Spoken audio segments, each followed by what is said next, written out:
కొంచెం mic. Okay ready. ఏంటండి game changer నానా హైరానా సాంగ్ రిలీజ్ అయింది, ఎలా ఉంది?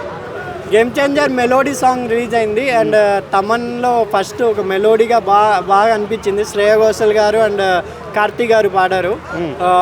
కొంచెం ఎక్కడో చిరంజీవి గారి పాత ఓల్డ్ సాంగ్లా అనిపిస్తుంది, మాస్టర్లో సాంగ్లా.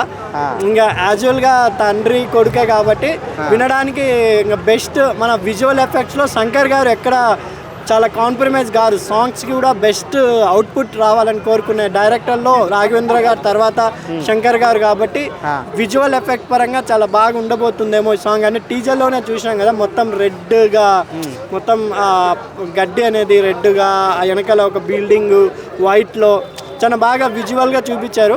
ఇంకా థియేటర్లో ఎలా ఉండబోతుందో చూడాలండి సినిమా. ఇంకోటి సాయి పల్లవి గారు, అదే దేవిశ్రీ ప్రసాద్ గారు మొన్ననే పుష్ప 2లో కిసిక్ అని ఒక mass number item song release చేశారు.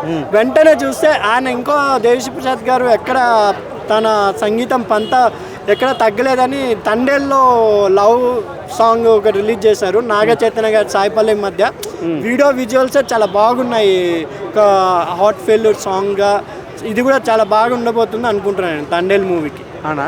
ఆ సాంగ్ ఎలా ఉంది అంటే, సాంగ్ ఎలా అనిపిస్తుంది అంటే? సాంగ్ అయితే చాలా హార్ట్ఫుల్గా, మీనింగ్ఫుల్గా నాగ చైతన్య సాయి పల్లవి మీద కొంచెం వీడియో రిలీజ్ చేశారు. ఆ వీడియోలో అయితే చాలా ఒక మొత్తం సెంటిమెంటల్ సాంగ్గా ఉందండి. సాయి పల్లవి గారు సాంగ్స్ ఎప్పుడు గుర్తుండిపోయేలా ఉంటాయి. ఈ సాంగ్ కూడా అలాగే అనిపించింది.